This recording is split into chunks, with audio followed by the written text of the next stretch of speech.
Welcome to The Explainer. Today, we're breaking down a single critical security flaw that has left a digital door wide open on millions of Fortinet devices. And guess what? Attackers are already walking right through it.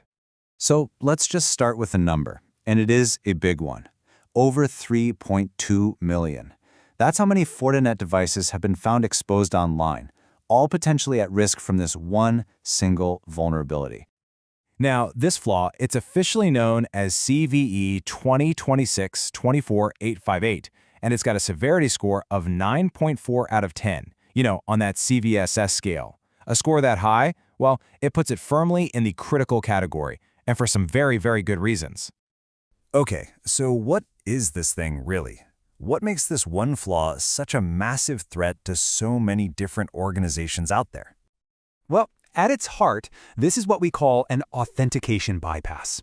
It's not about an attacker trying to pick a digital lock. No, it's like they have a master key that lets them just stroll right past all your security, no questions asked.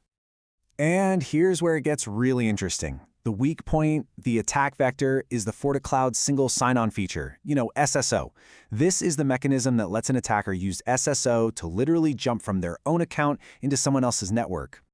And the impact, it is incredibly widespread. We're not talking about some obscure niche product here. This flaw hits a huge range of Fortinet's main security lineup. We're talking everything from their firewalls and operating systems to their management and web security tools. So let's get into how attackers are actually pulling this off, because this is not just a theory. These exploits are happening out in the wild, right now. So here's the crucial part, the part that's kind of wild. An attacker doesn't need to steal your login details. All they need is their own malicious FortiCloud account. From there, they can just exploit the SSO system and pivot right into your network. And their playbook is, well, it's methodical and terrifyingly effective. First, they use their own account to get in. Second, they hit that SSO flaw. Third, they immediately grab your device's configuration file, which tells them everything about your setup. And finally, they create a backdoor for themselves by adding a new admin user. And this is how they stay hidden. They create these really innocent-looking administrator accounts, with names like backup or support, things that an overworked IT team might easily overlook. And that gives them persistent, undetected access to your systems.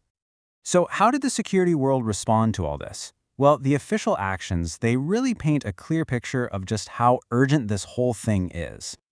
The response was incredibly fast. I mean, really fast. Fortinet confirmed the exploit was active on January 22nd. Just 5 days later, CISA, that's the US Cybersecurity Agency, added it to their must-patch list and set a super tight deadline for federal agencies to get it fixed by January 30th. Okay, so this brings us to the most important part of this whole explainer. If you're using these Fortinet products, listen up, because here's exactly what you need to do to lock things down. You've basically got two paths you can take. Now, the absolute best option, no question, is to patch your systems immediately. You're going to want to upgrade to the new versions listed right here for all the major product lines. But look, we all know patching can't always happen in an instant. If that's you, your immediate priority is to disable the FortiCloud SSO feature completely. Then, right after you do that, you need to go on a hunt for any of those suspicious admin accounts we just talked about. At the end of the day, this whole incident is just a huge high-stakes reminder to never take your security for granted. It really just leaves us with one critical question for every single organization out there. Are you absolutely certain your digital front door is locked?